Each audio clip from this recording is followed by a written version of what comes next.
Taste the Daily. Chennai தரமணியில் உள்ள மத்திய polytechnic கல்லூரி விடுதி கட்டிடம் மிகவும் அபாயகரமான நிலையில் உள்ளது.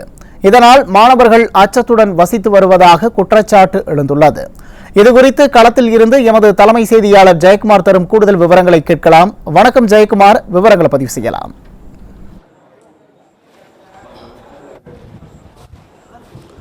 வணக்கம் உமேஷ். சென்னை தரமணியில் இருக்கக்கூடிய மத்திய பாலிடெக்னிக் வளாகத்தில் நாம் இருக்கிறோம். இங்கே 6 கல்லூரிகள் செயல்பட்டு வருகிறது. மத்திய பாலிடெக்னிக், அதே போன்று கெமிக்கல், அதே போன்று அச்சு சார்ந்த ஒரு பாலிடெக்னிக் கல்லூரி, வணிகவியல் சார்ந்த கல்லூரி என 6 கல்லூரிகள் இயங்கி வருகின்றன. ஆயிரக்கணக்கான மாணவர்கள் பயின்று வருகிறார்கள். மத்திய பாலிடெக்னிக் என்றால் இது மத்திய அரசினுடைய கட்டுப்பாட்டில் இல்லை, தமிழகத்தில் இருக்கக்கூடிய திமுக அரசினுடைய கட்டுப்பாட்டில் தான் இந்த பாலிடெக்னிக் கல்லூரிகள் இயங்கி வருகிறது. குறிப்பாக இந்த விடுதிகளிலே மாணவர்கள் சுமார் 2000க்கும் மேற்பட்டவர்கள் இங்கே தங்கி படிக்கிறார்கள். பல்வேறு மாவட்டங்கள், குறிப்பாக பல்வேறு மாவட்டங்களில் இருந்து வரக்கூடிய மாணவர்கள் இங்கே தங்கி படிக்கிறார்கள். இங்கே தங்கி படிக்கக்கூடிய அந்த விடுதி என்பது எப்போது விழும் என்கிற அச்சத்தோடு அவர்கள் ஒவ்வொரு இரவையும் கடத்துவதாக வேதனை தெரிவித்திருக்கிறார்கள். குறிப்பாக மழையானது லேசாகத்தான் பெய்திருக்கிறது. ஆனால் அந்த வளாகத்திற்குள்ளே 1 அடி தண்ணீர் இருக்கிறது. அந்த தண்ணீரில் பன்றிகள் எல்லாம் மேய்ந்து கொண்டிருக்கிறது. அதே போன்று இரவு நேரங்களில் பாம்பு, தேல் போன்ற விஷப்பூச்சிகளுடைய அந்த தொல்லை என்பது நாளுக்கு நாள் அதிகரித்து வருகிறது. இந்த கட்டிடங்கள் எப்போது விழும் என்று தெரியவில்லை. உள்ளே இருக்கக்கூடிய கழிப்பறைகளை கூட பயன்படுத்த முடியாத ஒரு சூழ்நிலைக்கு தள்ளப்பட்டிருப்பதாக அவர்கள் வேதனையோடு பகிர்ந்து கொள்கிறார்கள். குறிப்பாக இந்த கட்டிடத்தை சீரமைக்க வேண்டும். இந்த வளாகத்திற்கு முறையாக இங்கே இருக்கக்கூடிய பகுதியில் மண்ணெல்லாம் அடித்து இங்கே இருக்கக்கூடிய செடி கொடிகளை அகற்றினால் மட்டுமே காடு போன்று காட்சியளிக்கக்கூடிய இந்த விடுதியுடைய வளாகம் என்பது மாணவர்கள் வசிக்கக்கூடிய ஒரு இடமாக மாற்றி தர வேண்டும் என்பதுதான் அவருடைய முக்கியமான பிரதானமான கோரிக்கையாக இருக்கிறது. ஒவ்வொரு கட்டிடங்களும் 10 அடியிலிருந்து 20 அடிக்கு மேற்பட்ட மரங்கள், செடிகள் எல்லாம் வளர்ந்து கிடக்கிறது.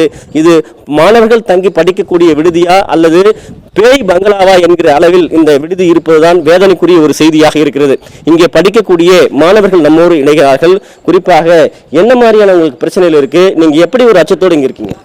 இங்கே மழை பெஞ்சா தண்ணி நிற்கிது. அது கொஞ்சம் சுத்தமான கொஞ்சம் நல்லாயிருக்கும். மற்றபடி பில்டிங்கில் கொஞ்சம் கிராக் அதிகமாக இருக்குது. அதை யாரும் ஒழுங்காக பார்க்க மாட்டாங்க. அது கொஞ்சம் பார்த்தா கொஞ்சம் நல்லாயிருக்கும். மற்றபடி சாப்பாடு கொஞ்சம் பூச்சி அப்பப்போ விழுது. மற்றபடி ஒரு ப்ராப்ளம் இல்லை சார். இப்போ பார்த்தீங்கன்னா இந்த ஹாஸ்டல் ஒரு 60 வருஷத்துக்கு மேலே இந்த ஹாஸ்டல் இருக்குது. கடைசியாக ஒரு 10 வருஷத்துக்கு முன்னாடி இருந்தால் ஹாஸ்டல் கொஞ்சம் ரொம்ப இதுவாகிடுச்சு. ஏன்னா இதுக்கு முன்னாடி எங்கள் அண்ணலாம் அங்கே படிச்சிருக்காங்க.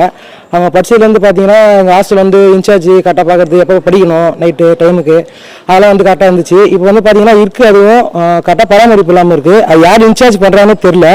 அப்புறம் இப்படி ஒரு காலேஜ் இருக்குன்னு நிறைய பேருக்கு தெரிய மாட்டுது. அது ஏன்னா இதுமாரி ஹாஸ்டல் சரியில்லை, யாரும் வரமாட்டாங்க அப்படின்ட்டு சொல்கிறாங்க. பாலிடெக்னிக் பார்த்தீங்கன்னா நம்பர் 1 பாலிடெக்னிக்னா டிப்ளமோ பாலிடெக்னிக் சொல்லுவாங்க. அப்போ அழிஞ்சிட்டு இருக்குதான் சொல்லணும். அது யாருக்காலும் தெரிய பார்த்துனா கவர்மெண்ட் அரசு பார்த்து பண்ணால் நல்லாயிருக்கும். குறிப்பாக இருக்கக்கூடிய குடிநீர் தண்ணீர் கூட தொடர்ந்து பிரச்சனைக்கா இருக்கா சொல்றாங்க. சரியான முறையில் இருக்குன்றாங்க. சமையல் கூடத்தை பார்த்தோம், சமையலுக்கு பயன்படுத்தக்கூடிய தண்ணி எல்லாம் எப்படி இருக்கு? திறந்த வெளியில நீங்க குடிக்கக்கூடிய ஒரு நிலை இருக்கு. அதெல்லாம் எவ்வளவு உங்களுக்கு துன்பமா இருக்கு, எவ்வளவு வேதனையா இருக்கு? சார் உண்மைக்கே தான் சார். நான் கோல்பேட்டில் இருந்து படிக்கேன் சார். அதாவது இங்கே ஃபஸ்ட்டு நாங்கள் ஆரம்பத்தில் வரும்போது நாங்கள் இந்த தண்ணியானது எங்களுக்கு செட் ஆகலை. ஏன்னா அது குளிக்கும்போது எங்களுக்கு ரேஷஸ், ஸ்கின் ரேஷஸ் எல்லாம் போல நிறையா வந்துருச்சு. இன்னுமே பசங்களுக்கு நிறையா தான் இருக்குது. ஆனால் என்ன ஒன்றுனா அதை யாருமே ஒரு பவுடர் எதுவுமே போடாத ஒரு சூழ்நிலை இருக்குது. அதேமாரி என்னென்னா கொஞ்சம் சாப்பாடு மதிய ஒரு நாள் நல்லா சாப்பாடெலாம் கரெக்டாக தான் வருது. அதேமாரி கொஞ்சம் இன்ஃப்ராஸ்ட்ரக்சர் நல்லா இருக்கணும் சார். ஏன்னா நிதி மானியங்கிறது கொஞ்சம் அரசு எங்களுக்கு தந்தால் ரொம்ப ஒரு சேஃபாக இருக்கும். அதேமாரி மற்றவங்க படிக்கும்போது கொஞ்சம் one of the best politic நான் அவரை சொன்னாப்புல. ஆனால் இப்போ அது மாதிரி இல்லை. ஏன்னா நிறையா நாள் ஆச்சு போல் அது கட்டடம். அதனால் ரொம்ப மோசமான நிலைமை தான் இருக்குது. இந்த நீங்க தங்கி இருக்கக்கூடிய கட்டிடம் மட்டும்தான் இப்படி இருக்கு, இந்த மாதிரி சூழ்நிலை இருக்கா? நாங்க போய் பார்த்தா அந்த பாலிடெக்னிக் கல்லூரி வளாகத்தில் தண்ணி தேங்குது, கொசு கடிக்குது, அதே மாதிரி காய்ச்சல், சளி, துன்பங்கள்லாம் இருக்குது, வேதனை தெரிவிக்கிறாங்க. அந்த கல்லூரிகளுடைய நிலைமையும் அப்படித்தான் வேதனையாக இருப்பதாக அங்க இருக்கக்கூடிய மாணவர்கள் தெரிவிக்கிறாங்க. இப்ப 2 இடத்துல நீங்க என்ன மாதிரி உங்களுடைய சீரழிவு, அங்க இருக்கக்கூடிய வகுப்பறைகள்லாம் எப்படி எடுக்கப்படுது, அதில் கல்விகளில் எப்படி இருக்குங்க? இல்லை சார், அதாவது எஜுகேஷன் ஃபேக்கல்ட்டிஸ் ஃபுல்லாக சூப்பராக இருக்காங்க சார். எல்லாமே நல்லா சொல்லிக் கொடுக்காங்க, எந்த பிரச்சனையுமே கிடையாது. ஆனால் அந்த காலேஜில் உள்ள ஒரு பாத்ரூம் அதெல்லாம் ரொம்ப மோசமான நிலைமையில் இருக்குது. அதேமாதிரி ஃபேக்கல்ட்டிஸ் ஃபுல்லாக சூப்பராக தானே எல்லாமே அந்த ஃபஸ்ட்டு இடத்துலங்கிறது ஒரு பிளேஸ்மெண்ட்லேருந்து எல்லாமே வராங்க. அதேமாரி கொஞ்சம் ஹாஸ்டலும் சரி காலேஜும் சரி பாத்ரூம்லேருந்து எல்லாமே கொஞ்சம் செஞ்சால் நல்லாயிருக்கும் சார்.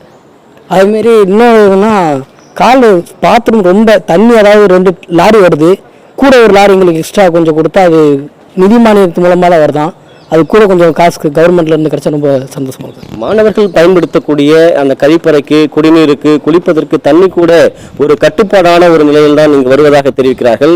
கேரளாவிலிருந்து இங்கே ஒரு மாநிலத்திலிருந்து இன்னொரு மாநிலத்திற்கு வந்து கடந்து வந்து படிக்கிறார். அந்த மாணவருடைய துயரத்தை அவர் ஏற்கனவே நம்மிடம் அதிகமாக கூறியிருந்தால் என்ன மாதிரியான பிரச்சனைகள் உங்களுக்கு இருக்கு, நீங்க எப்படி வேதனை அடைஞ்சிருக்கீங்க? நீங்க 3ஆம் ஆண்டு படிக்கிறீங்க, 3 வருஷமா நீங்க எப்படி இங்க இருக்கீங்க?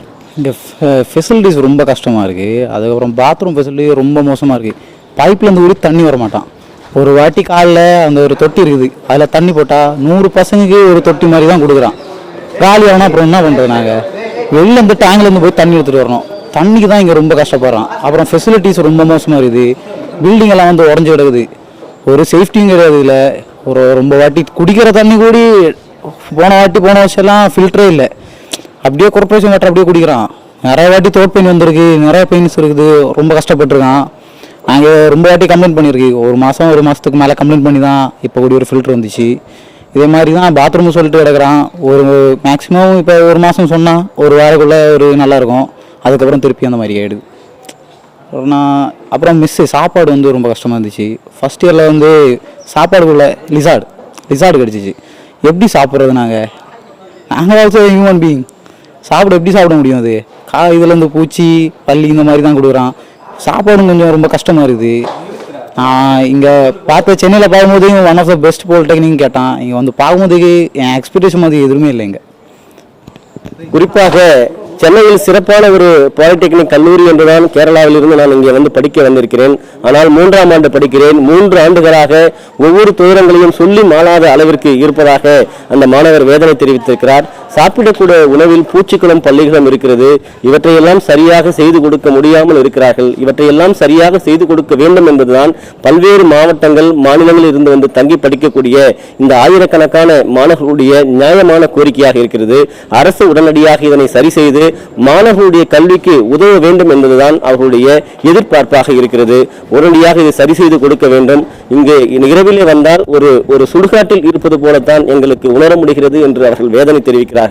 இங்கே இருக்கக்கூடிய தவளைகளுடைய சத்தமும் பூச்சிகளுடைய நடமாட்டமும் அச்சத்தோடு தான் நாங்கள் ஒவ்வொரு இரவுகளையும் கடத்தி கொண்டிருக்கிறோம் என்று வேதனையோடு பதிவு செய்யக்கூடிய அந்த கண்ணீர் அவர்களுடைய குறையை நம்மால் பார்க்க முடிகிறது. சரி செய்ய வேண்டும், அரசு உடனடியாக இதனை செவிசாய்க்க வேண்டும் என்பதுதான் அந்த மாணவர்களுடைய குரலாக இருப்பது குறிப்பிடத்தக்கது. உமேஷ்.